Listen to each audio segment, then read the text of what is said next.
I ran into my wife by pure accident while partying at a bar. She was clinging to her first love's arm, while I had my little lover tucked in beside me. The irony was wild. Before we both went out, we'd even exchanged our plans for the night. She said she had to work overtime at the office. I said I had a business meeting to talk contracts.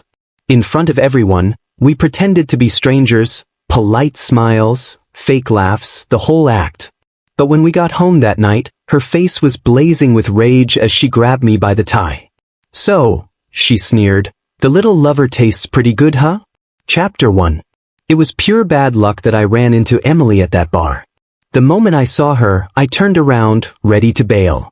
Unfortunately, my idiot business partner wouldn't let me. He grabbed me and practically dragged me straight over to her. With a bootlicking grin plastered on his face, he started introducing us. "Miss Mu, this is my good friend Mr. Mickey Ning from the Ning Group." Then he turned to me. "Mr. Ning, this is Miss Emily Mu, the eldest daughter of the Mu Group. You two will definitely have tons of business collaborations in the future. Tonight's on me, let's all get to know each other." I couldn't care less about his yapping. My eyes had already met Emily's. She was holding on to Santiago, the second young master of the Song family, but her gaze was locked on Rebecca, the woman in my arms. For a split second, her expression froze. Then she smiled, lips curving into a sly, amused grin. "Mr. Ning, long time no see. What's this? No clients to entertain tonight, so you finally have time to hang out at a bar?" She reached out to shake my hand. The moment our palms touched, I felt her nails dig straight into my skin. I chuckled lightly and pushed back just as casually. "Miss Mu, what a rare mood you're in. With such a huge company to run, I'm surprised you're not pulling overtime tonight. Truly a miracle." We stared at each other, everything unspoken but painfully clear. Then, like we'd planned it, we let go and went back to our respective sides. Most of the people there were from our social circle. But Emily's marriage, to me, had never been made public. We had our reasons back then, and very few people knew. So even after 5 years of marriage, the world still thought we were both single, and there was no shortage of busybodies trying to play Cupid. "Mr. Ning, you probably don't know this," someone said loudly. "That man, Mr. Santiago Song, is Miss Mu's first love. She's been waiting for him for years.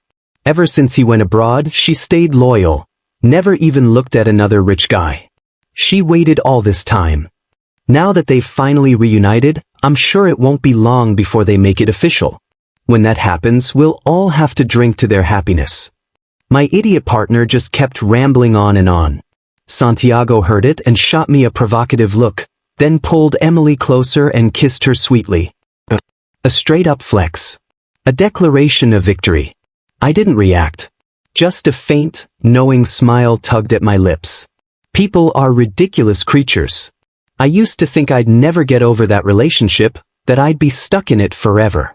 Turns out that was dumb. Punishing yourself for someone else's mistakes? Childish. From now on, whoever that woman stands beside, man or otherwise, has nothing to do with me anymore. Chapter 2. Emily and I almost never appeared together at public events.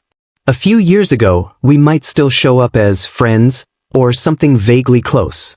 But lately even that stopped.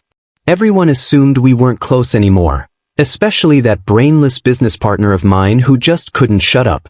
"Mr. Ning is such a devoted man," he said loudly.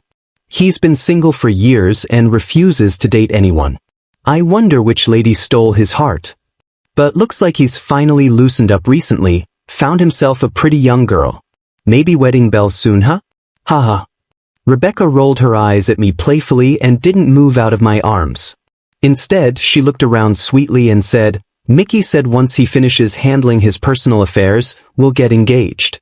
No matter how long it takes, I'll wait for him." Even with the loud music blasting, you could feel the happiness shining out of her eyes. She was still young, but there was a clear confidence and possessiveness in her words. I couldn't help ruffling her hair. Meeting Rebecca had been pure coincidence. A year ago, I'd gone to City A for a business negotiation at her family's company, of all places. She just graduated then, barely an intern. That night at the banquet, She suddenly stopped me.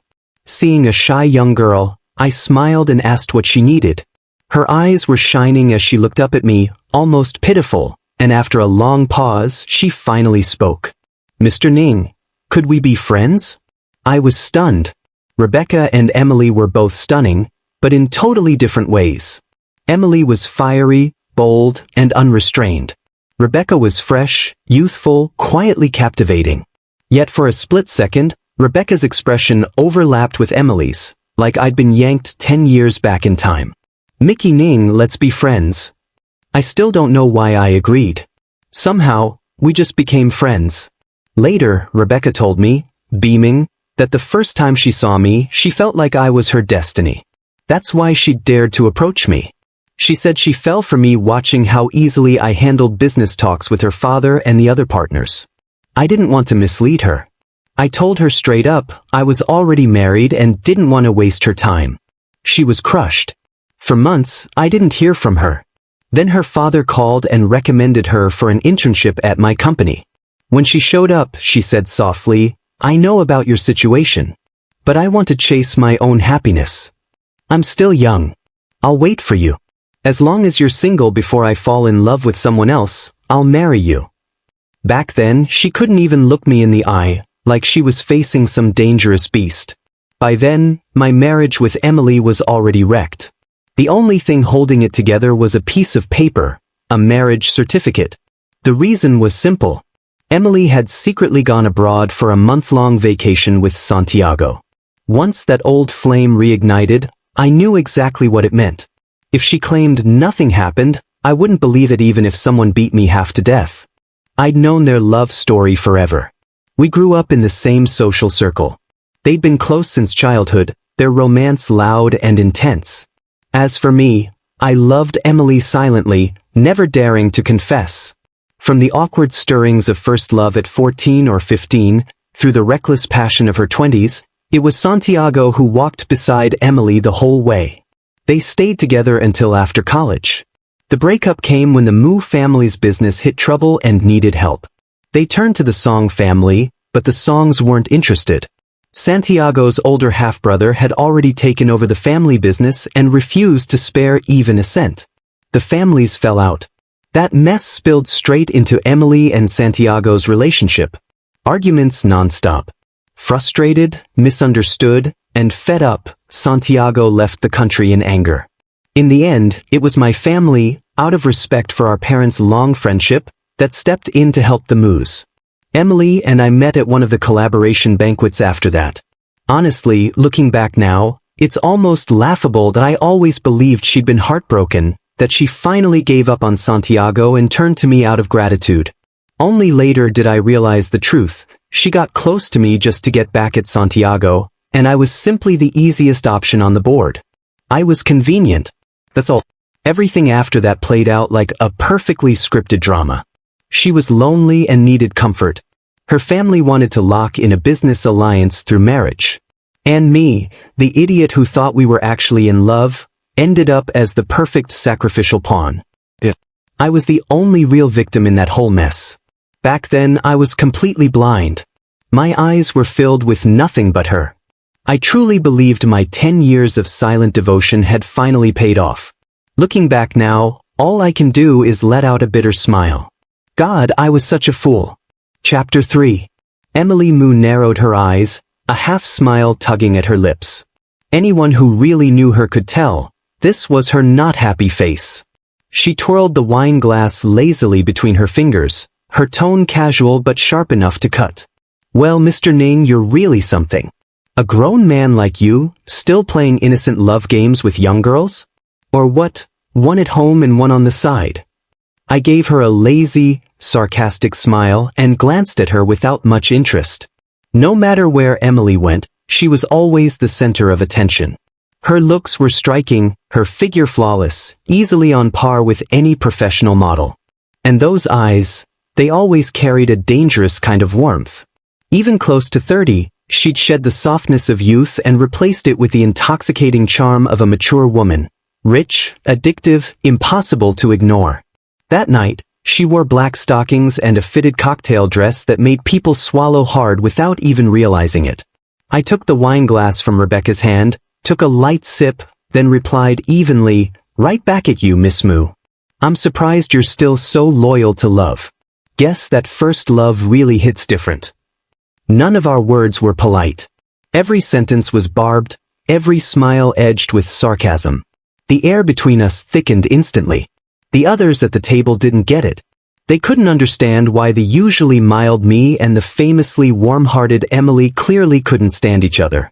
But just as fast as it rose, the tension faded. The rest of the party was boring. The alcohol tasted bitter. Emily clung to Santiago, shamelessly flaunting their affection, spreading that nauseating "we're so in love" vibe everywhere. Everyone cheered them on. Yes, true love. Emily even shot me a provocative smile. Once upon a time, that would have set me off, might have even flipped the table. But now, I stayed calm and raised my glass. "So sweet. Come on, give us another kiss. Let's record it for memories." My words froze Emily's smile midair. Everyone else thought she was just shy and immediately turned the teasing toward me and Rebecca. "Mr. Ning, what about you two? A kiss for the memory." Rebecca's face instantly turned bright red. Her family background was just as impressive as anyone else at the table, but she'd been raised strictly. Her mother was a university professor, proper to the bone. Rebecca hadn't even been allowed to date casually. I was her first love. Honestly, I'd been confused for a while. How did her parents even agree to let their precious daughter date an older, divorced man like me? Rebecca glanced at me a few times, shy and flustered. That unmistakable glow of someone in love, Emily didn't miss it. Emily's hand holding the glass trembled slightly.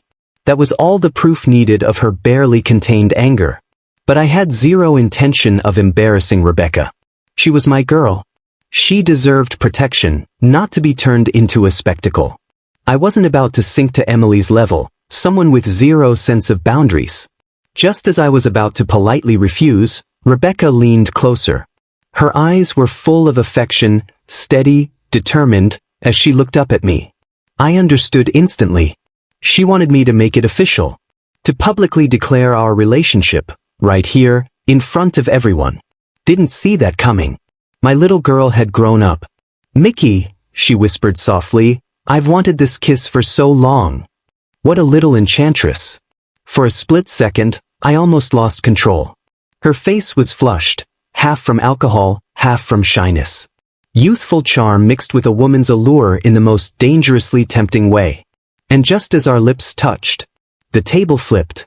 Emily stood there, face pale, eyes blazing with fury, staring straight at me like she wanted to burn a hole through my skull. Everyone froze. Total shock. No one knew what the hell had just happened.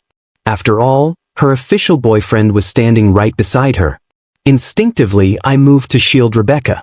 I knew exactly how ugly Emily could get when she lost control. But Rebecca didn't flinch. Her delicate, pale fingers pressed against the back of my head, pulling me closer, boldly finishing the kiss that had only just begun. Chapter 4. The moment I got back to the villa and turned on the lights, I saw Emily standing there, stormy-faced, glaring daggers at me. Ever since that kiss with Rebecca, she'd been sulking, making the entire party suffocatingly tense.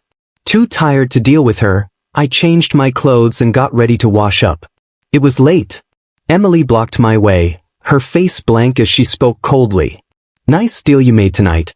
Is the bar your new place for business meetings now?" I shrugged, unimpressed. "Right back at you. Weren't you working overtime at the bar too?" A slim cigarette rested between her fingers, something she rarely touched. That alone told me she needed nicotine to calm herself down. "Mickey, look at you now," she sneered. "Walking around flaunting your little lover like you're some big shot."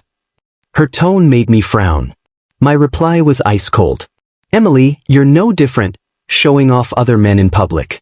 Don't forget, you're the one who said we'd live our own lives and divorce when the time comes. What, regretting it now? Or is it that only you get to play around?" Emily sneered and crushed the cigarette out. "Regret? You wish. I'll never regret it in this lifetime."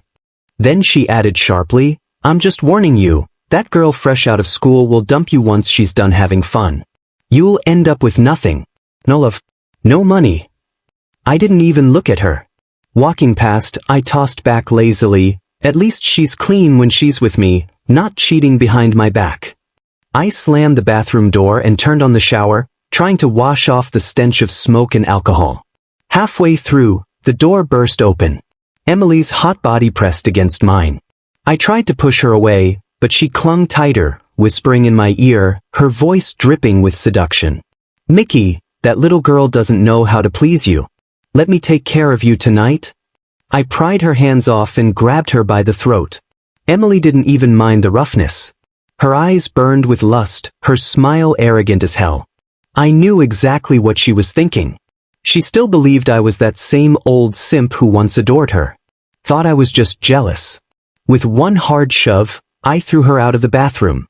Emily hit the floor, staring at me in disbelief. "Mickey, are you insane? I'm your wife." I wrapped a towel around myself and looked at her coldly. "Not for long. Get out."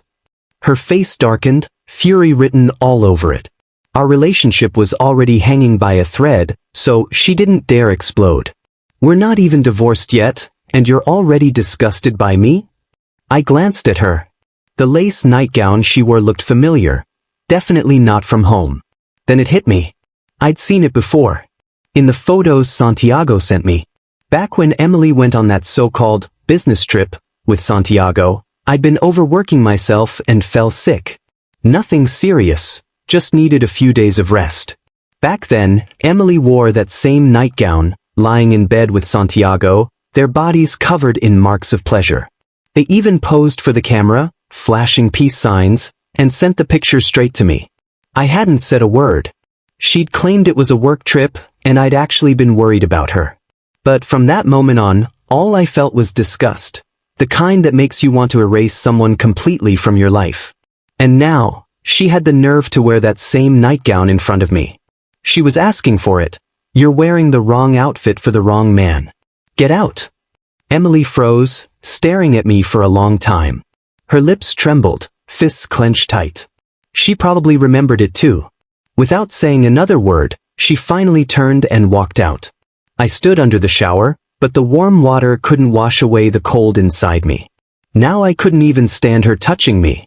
Whenever she did, I'd go shower immediately, like I was scared I'd catch something from her. It was 2 years ago when I first realized Emily still couldn't forget Santiago. Back then, our marriage looked fine. Emily was elegant, capable, the textbook perfect wife, at home and in public. In bed, she was passionate, making me believe she actually loved me. She used to come home right after work, and on holidays or anniversaries, she'd cook for me herself.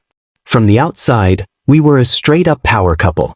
Until one night she got drunk, mind hazy, eyes unfocused. And then she murmured, "Santiago, say you love me." I won't lie, that night jealousy wrecked me. The girl I'd loved for years, my wife, still couldn't let go of that so-called first love. After that, I started secretly searching the house for anything related to Santiago. The more I searched, the more freaked out I got. There was nothing in our main home, but in the small apartment Emily had bought before marriage, everything was there. She'd hidden it perfectly. There was even another phone, with only one contact. That was when we had our first real blow-up after marriage. My demand was simple: forget Santiago.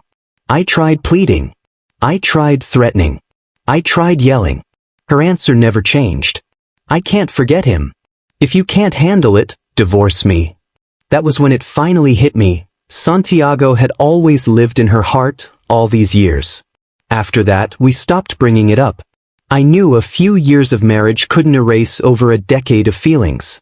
At least she hadn't crossed the ultimate line, so I tried to be gentle, tried to warm her heart, tried to make her forget him. She never really responded. Just carried on like usual. But the crack between us never healed. Until the day she lied about a business trip and flew overseas, while I spent that night alone, staring at the moon. I still remember it clearly. The moon outside the hospital window was full, blindingly bright. And its light was ice cold. Cold enough to freeze my heart. That was the night I drew the line between who I used to be and who I became after. Emily no longer existed in my world. Emily's grandfather never liked Santiago. Partly because the Song family once refused to help them, but also because Santiago's mother had a disgraceful past, climbing her way up through shameless means. Her parents didn't care, but in the powerful Mu family, their opinions meant nothing. The old man's word was law. When Emily returned to the country, I filed for divorce, but it failed. Grandfather Mu was gravely ill. Doctors said even with conservative treatment, he had at most 2 years left. Emily didn't want to upset him, so she made a deal with me. We'd wait until after his passing to finalize the divorce. As compensation, 4 wholly owned subsidiaries of the Mu Group were transferred to me, no strings attached. I accepted.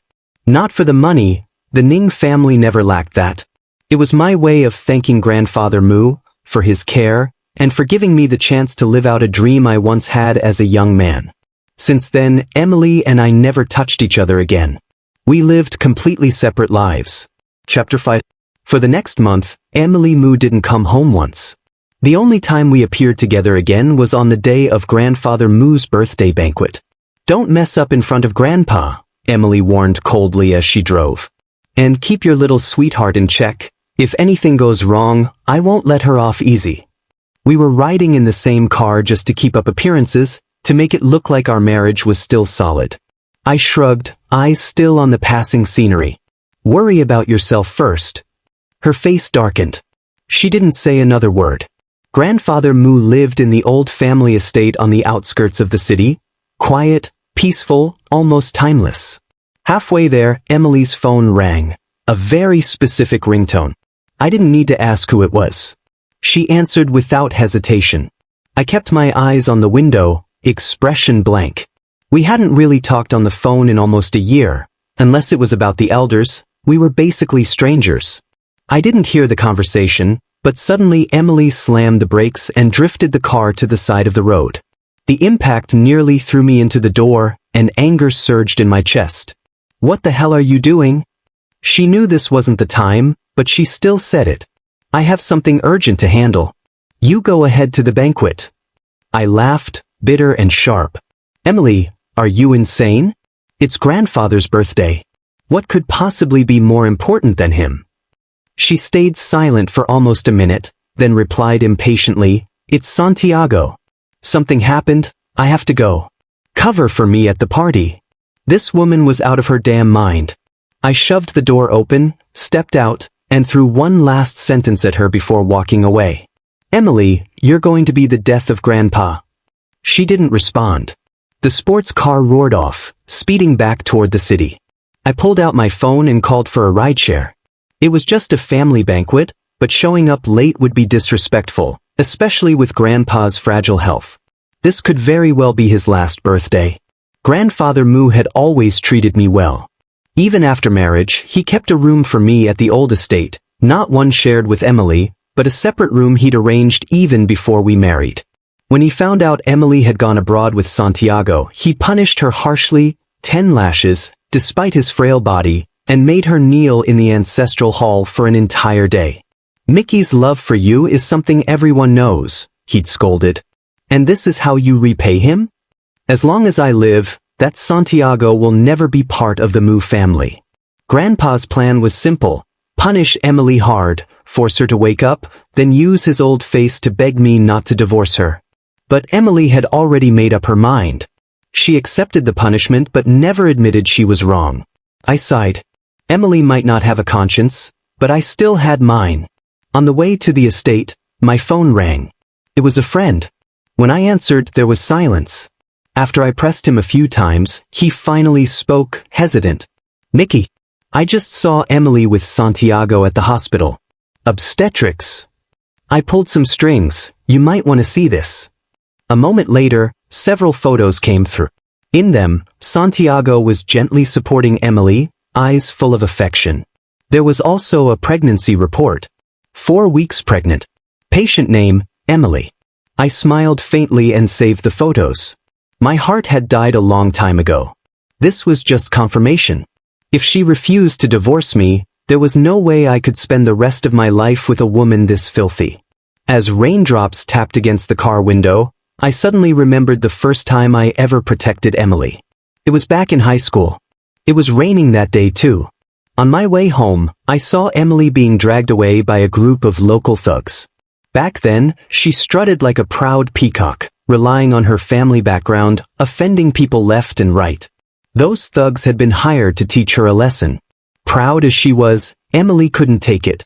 Even though she was clearly outmatched, she charged at them and started fighting. But she was just a girl, no match for guys who'd been street fighting for years. She was knocked to the ground fast. By the time I got there, she was bleeding and on the verge of passing out. Seeing those men about to do who knows, I couldn't just stand there. I kicked the ringleader away. I'd trained in Sanda for a few years, so I could hold my own, but 2 fists can't beat 4 hands. To protect Emily, I took several hits. When I was knocked down, I pulled her tight against me. Before I passed out, I whispered weakly, "Don't be afraid. I'll always protect you." What happened after that is a blur. I woke up in the hospital. And when I finally worked up the courage to tell Emily how I felt, I found out she was already with Santiago. I silently dropped the roses I'd brought, my heart straight up aching as I turned away. When I got sick from overworking myself, all I wanted, just once, was for her to protect me, or at least take care of me. I called her, and she said she was going abroad on business and told me to hire a caregiver. That night, when I got that photo, all I could do was give a bitter smile. What business trip? There was none. Santiago wanted to go on vacation and didn't have anyone to go with. Emily was more than happy to tag along. That night, I didn't cry. People say men who cry are just being dramatic. But the pain? It was unreal, ripping me apart from the inside. One night of Emily's pleasure revived something that should have stayed dead. And in that one sleepless night, I killed the love-struck version of myself. Chapter 6. When I arrived at the Mu family estate, the vibe was off. I was the only one who showed up, and I'd taken a rideshare, so yeah, awkward as hell. But nobody said a word, like nothing weird was going on. When Grandpa Mu saw Emily wasn't with me, his face darkened. After the banquet ended, he called me into his study. "Mickey, I'm sorry for causing you trouble." My eyes burned. Grandpa Mu, who used to be so strong, was now skin and bones, like a strong breeze could knock him over. His face was pale, totally drained of color. "Grandpa, what are you saying?" "I'm fine. You look stronger than before." He coughed a few times. I could clearly see fresh streaks of blood in the phlegm. Then he forced a weak smile. "No use. I don't think I'll make it to the new year." I didn't dare continue that topic and tried to steer things lighter, but soon there was nothing left to say. I looked at his exhausted face, forced a small smile, and got ready to leave. "Grandpa, get some rest. I'll come see you again in a couple of days." Just as I was about to go, he stopped me. "Mickey, you should divorce Emily." I froze. I hadn't expected him to bring it up so directly. Seeing me silent, he kept going. "She's been cozying up to that useless song boy again, hasn't she? You've suffered because of it." I forced a smile. "Grandpa, that's not true." This time he stared straight at me. "These things aren't secrets. And that smile of yours, it's fake. You might fool others, but you can't fool me. I watched you grow up." I went quiet, weighing my options.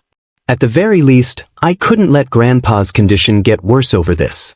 "Mickey, actually, Emily not coming today is because I made up my mind.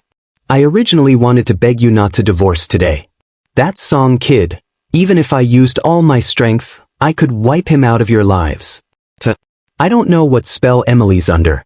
She even dared to skip my birthday banquet. Since that's the case, I have to think about your future. Divorce her.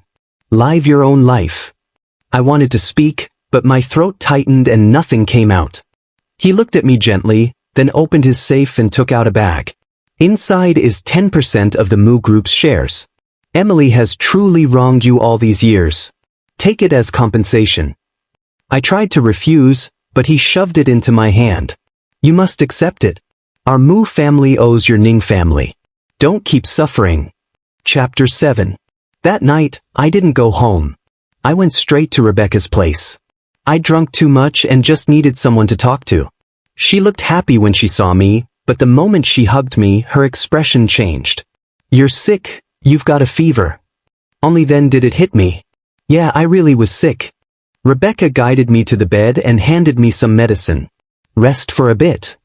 Then she slipped under the blanket and held me tight. I knew she was trying to comfort me, but I still pushed her away. "Don't, you'll catch it." Instead, she leaned in and kissed me softly. "I'm not scared. I just want to be with you." She kept patting me gently, like soothing a kid to sleep, and it made me laugh and ache at the same time. The moonlight that night was soft, not cold at all. Rebecca was warm and gentle, holding on to me and not letting go. She was 6 years younger than me, yet here she was, taking care of me. It hit me right in the softest part of my heart.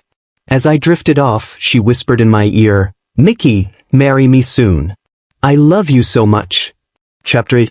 Early the next morning, I decided to go home. It was time to set certain things in motion. To my surprise, Emily was actually there. The moment she saw me, her brows knitted together. "Where were you last night? Why didn't you answer your phone?" I'd been too sick and dizzy to even check it. When I finally did, I saw one missed call, around dawn. I let out a cold laugh. "Wow, how thoughtful. My business has nothing to do with you." Her eyes dimmed. After hesitating, she did something rare. She tried to explain. "Yesterday, Santiago wasn't feeling well. You know his health isn't good." I cut her off, annoyed. "Save it. I'm not interested." When I first found out she was still tangled up with Santiago, I'd wanted to put a tracker on her, scared she'd disappear somewhere I didn't know. But the less I saw her, the better. "We're getting a divorce. I'm done living like this." I handed her the divorce papers, drafted overnight by the company's legal team. "Grandpa already knows about you and Santiago. He's the one who told me to file. He gave me 10% of Moo Group's shares, so I won't be taking those 4 subsidiaries you promised." Emily froze. She wasn't shocked Grandpa knew. That kind of thing never stays hidden. What shocked her was my attitude. "Mickey, we agreed to wait until after Grandpa passes before divorcing. What's wrong?" I sneered. "Can't wait to bring your lover home?" She laughed mockingly, leaning back on the sofa, watching me like she expected me to backtrack. "You think that woman's any better? What you two have is just lust. She wants your money, you want her body, that's it. In a few years, you'll end up just like me. You still don't see it, huh?" I looked at her coldly. The woman I once married with joy now made me feel sick. Even her excuses sounded righteous and gross. "Emily, have some shame.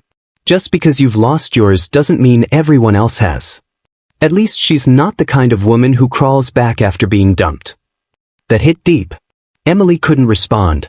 She knew exactly how shameless she'd been, dressing everything up as true love to justify herself. Her face went pale, but I didn't stop. Don't think doing disgusting things under the banner of true love makes them noble. The difference between humans and animals is self-control. She finally snapped, jumping to her feet, glaring at me. "Mickey, how can you be so cruel? How can you use such disgusting words to insult my love?" I laughed bitterly. "Cruel? Disgusting? Not as disgusting as what you two did. I've said everything I need to say. Sign the papers. Once this is over, you'll never have to see me again, or hear another cruel word from me." She stared at me for a long time, eyes icy. Then she smiled, a smile I couldn't read. "Fine. I'll sign. Don't regret it." I handed her the pen. Regret? Whoever gave her that kind of confidence was an idiot. Even if I died, I wouldn't want to be buried next to her. Too filthy. She signed quickly, then slammed the papers into my chest. "Happy now?" I nodded. "Perfect. Once the cooling off period ends, I'll contact you." Chapter 9. I couldn't wait to tell Rebecca the good news. To my surprise, she was even more excited than I was. She bought a countdown calendar and tore off one page every day. "Mickey, tomorrow's the last day." I even snuck out my household registration book. "Let's just get the marriage certificate right away." Seeing her glowing smile, I couldn't help but laugh and shake my head. After some convincing, and a call between both families to settle things, she finally gave up on rushing it the very next day. But that day, one of my buddies was getting married. Since we all ran in the same circle, skipping it would have been straight up rude. Unfortunately, our circle was tiny, so yeah, Emily and I ended up stuck at the same table. I straight up ignored them. She didn't even look at me, just kept piling food onto Santiago's plate like that was her whole mission. Santiago, you've been grinding lately. Eat more. Then she shot me a sideways glance, pure provocation in the corner of her eye. Santiago's face darkened. Emily, this isn't even what I like. Everyone else looked between them, awkward vibes everywhere, before someone laughed nervously to smooth things over. Emily, when are you and Santiago tying the knot? You've been together forever. You should totally have a big wedding. Emily stayed silent, head lowered, clearly lost in thought. Santiago, though, couldn't hide that smug grin if he tried. He even glanced at me, obviously trying to flex. Of course, he said. When the time comes, everyone has to show up and celebrate with us. One of our friends chuckled. Funny thing, back in high school, when Mickey risked everything to save Emily, we all thought they'd end up together. Who would have guessed it'd be you two instead? Guess that's true love, huh? Santiago's expression went sour instantly.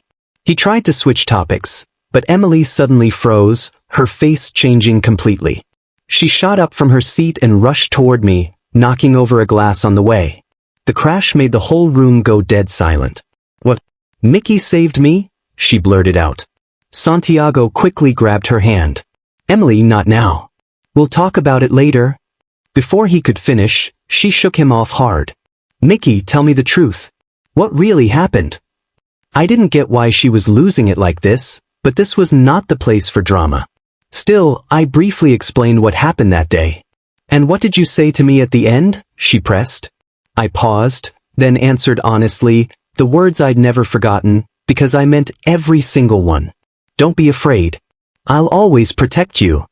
Emily collapsed back into her seat, burying her face in her hands. Santiago went pale as hell. At this point, everyone could tell something was seriously off. Not everyone knew I'd saved Emily, but it wouldn't take much digging. Back then, my dumb devotion, my full-on simp reputation, was no secret. Why did my parents tell me it was Santiago who saved me?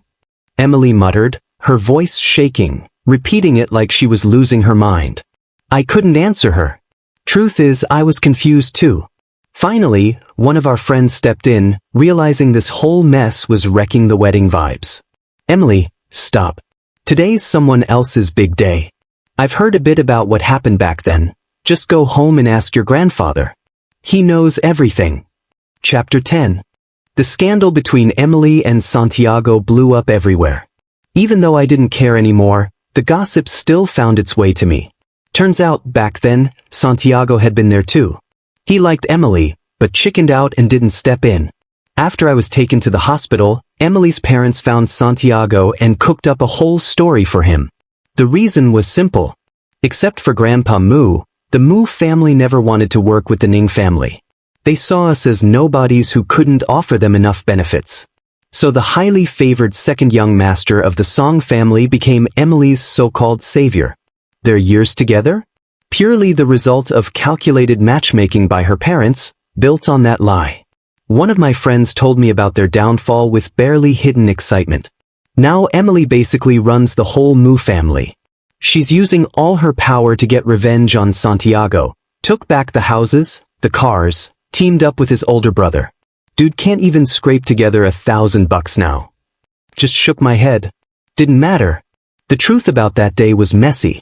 I saved Emily, got mistaken for someone else, and under the excuse of repaying a debt, got hurt over and over again. Do I hate her? Yeah, of course. But I never once regretted saving her that day. Still, if time could rewind, I don't think I'd risk everything to do it again. That night, I stayed at the villa I once shared with Emily. Not because I wanted to, but because she kept calling nonstop and the ringing got annoying. When I walked in, she was already wasted. Empty bottles everywhere. I frowned but didn't bother dealing with her. Just reminded her, Emily, tomorrow at 9. Civil Affairs Bureau. Don't be late. She looked at me, eyes hollow. Instead of answering, she said something else. I've mobilized everything to go after the Song family. Everyone involved back then will pay. Santiago's done, left with nothing. And the Mu family members who took part? They won't get off either. Are you happy now? Our tragedy was their fault. 10 years. 10 years they spun this lie and destroyed everything I had. I laughed coldly. Stop lying to yourself. You never loved me. Who saved you never really mattered. Emily laughed bitterly, broken.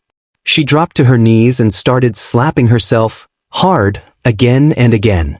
Blood soon seeped from the corner of her mouth. I grabbed her wrists, stopping her. Have you lost your mind? She looked up at me, eyes full of desperation. Mickey, I was wrong. Please forgive me. Hit me, curse me, just don't leave me. I still have 20% of Mu Group's shares. Take them. Please. I stared at her pitiful state, saying nothing. The truth was, that day was only the trigger. Maybe without the misunderstandings, I really would have ended up with Emily. But saving someone doesn't mean they owe you their entire life. Even without Santiago, wouldn't there have been someone else eventually? None of this mattered anymore. If you really want to thank me, I said calmly, then get a divorce. Emily crawled forward and clung to me. No, I won't divorce. Give me another chance. Everything before was my fault. I swear I won't repeat it. I'll love you with my whole heart, please. I sighed. Time to drop the ace. I pulled out my phone and handed her the medical report. You and Santiago already had a child. You really think I'm some fool who'll take on your baggage? Tears streamed down her face. She hadn't expected me to know. Don't worry, she said quickly. I terminated the pregnancy, the same day we signed the divorce papers. I regretted it and secretly had it removed without telling Santiago. There's nothing between us anymore. I always liked you. I only stayed because I felt I owed him. That debt messed everything up. I couldn't take it anymore and slapped her hard across the face. Emily, don't insult me again. If you still care about the families, if you remember that I once saved you, then show up at the Civil Affairs Bureau tomorrow. With that, I turned around and walked out of the house that could no longer be called home. Chapter 11. The next day, Emily stood me up. No surprise there. She called nonstop, and every call boiled down to the same thing. As long as we don't divorce, I could ask for anything. She made me so mad I could have strangled her. She didn't cherish me when she had me, and now that she'd lost me, she refused to let go. I was trying to chase my own happiness, and she was still messing everything up. If you won't divorce, I thought, fine, I've got my own ways. After clearing it with my parents, Ning Group funds went straight for Mu Group in the capital markets. With the shares Grandpa Mu gave me, it took less than half a month to knock Emily off her CEO seat. She called me, her voice full of disbelief. Mickey, do you really hate me that much? Is there really nothing left between us? I replied coldly, go to the Civil Affairs office. I'll give everything back to you. Silence. After a long while, she spoke again. Mickey, you deserve this. As long as you're happy, I won't divorce. I'll spend my whole life making it up to you. I stared at my phone, exhausted. This woman was seriously impossible. With Grandpa Mu still alive, there was no way I could push a divorce lawsuit that would straight up disgrace the Mu family. While I was stressing myself sick over it, Emily called again. This time, her voice was completely panicked. Mickey, please help me, Grandpa's not doing well. When I arrived, Grandpa Mu had already been revived and had regained consciousness. But he looked awful, like he was hanging on by a thread. Seeing him like that hit me hard with guilt. I couldn't help wondering if his sudden illness had been triggered by me using the Ning Group to force Emily into a divorce. I'd handled things badly. Really badly. But Grandpa Mu didn't blame me. He motioned for us to come closer to the bed. Emily was crying so hard she could barely get the words out. She knelt beside the bed and clutched Grandpa's hand tightly. Grandpa always knew this day would come, he said weakly, still forcing himself to sound calm. Don't be sad. Then he continued, Emily, I heard you refuse to divorce. Emily wiped her tears, her face full of grief. Grandpa, only now do I realize my parents and the Song family tricked me. You know I never forget the person who saved me. I've lost everything now, I really can't be without Mickey. Grandpa sighed. Mickey treats you well. He never wanted to hurt you. Even after you caused such a mess, he was still waiting for you. I hinted at the truth, but you wouldn't listen. You trusted Santiago instead. Now you regret it, but it's too late. He coughed violently, rested for a long moment, then went on. I only have 2 wishes now. I hope you'll promise me. Emily and I both nodded. At a moment like this, all we wanted was for Grandpa to leave in peace. Emily, he said softly, divorce Mickey. Your fate as his wife is over. You've used it all up. Then he turned to me with visible effort. Mickey, I spoiled Emily too much. I don't dare ask for much, but please, protect her one more time. Just once, okay? We both froze. I'd thought Grandpa's dying wish would be for us not to divorce. If that had been the case, I'd really be screwed. Emily collapsed to the floor, completely defeated. All right, I'll agree to the divorce, she said. I tightly gripped Grandpa Moo's hand. Grandpa, don't worry. We're not meant to be husband and wife anymore, but I won't let her suffer. I'll protect her. Hearing our answers, Grandpa closed his eyes. His expression was a strange mix of regret and relief. Chapter 12. By the time everything was settled, a week had already flown by. We agreed to meet at the Civil Affairs Bureau. She looked thinner, fragile even. It was obvious she hadn't slept properly in days. Mickey, there's really no chance for us anymore, is there? Before we went inside, she looked at me like she was begging for her life. You loved me so much once. You put up with all my mistakes. I truly know I was wrong now. Can't we start over? You can get revenge on me however you want. Hit me, yell at me, I deserve it. Just please, don't leave me. Please. Her voice was low, her face full of pain. I didn't look at her. I kept my eyes on the drifting clouds above. Emily, you're really pitiful, you know that? I said calmly. Even now, you still don't understand whether what you love is me, or Santiago, or that fake savior story someone fed you. Honestly, even if Santiago hadn't lied, can you really say you wouldn't have fallen for him anyway? What you felt wasn't just gratitude, and you know it. Seeing her about to explain, I gave a faint smile and waved my hand. Actually, I think this is for the best. You let me go, and we each chase our own happiness. That's better, right? Time will make you forget all of this. I paused. I promised Grandpa I'd protect you. So let's both keep a little dignity, yeah? Emily, I've truly let go. You should too.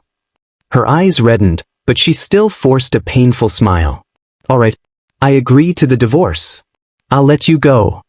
She pulled out a document and handed it to me. This is a donation agreement. Sign it, and I'll finish the paperwork. These are all my assets. If you won't let me spend the rest of my life making up for my mistakes, then let this money do it instead. I skimmed through it and was stunned. It included 20% of Moo Group's shares, plus all the houses and cars under her name. We'd signed a prenuptial agreement. There was basically no asset dispute at all. I stared at her for a long moment, then signed it anyway. I didn't care about the money. But I knew she wouldn't go through with the divorce unless I did. She truly regretted everything, but regret came way too late. As for what would happen to her afterward, without her fortune, life would definitely be rough. But I'd promised Grandpa Moo I'd protect her. Later, I'd set up a trust fund using those assets. At least she'd never have to worry about food or a roof over her head. When we walked out of the Civil Affairs Bureau, we exchanged a faint smile. Neither of us said a word. From that day on, our paths split for good. As I got into my car, she opened her mouth a few times, but nothing came out. Goodbye, my youthful love. May our worlds never cross again.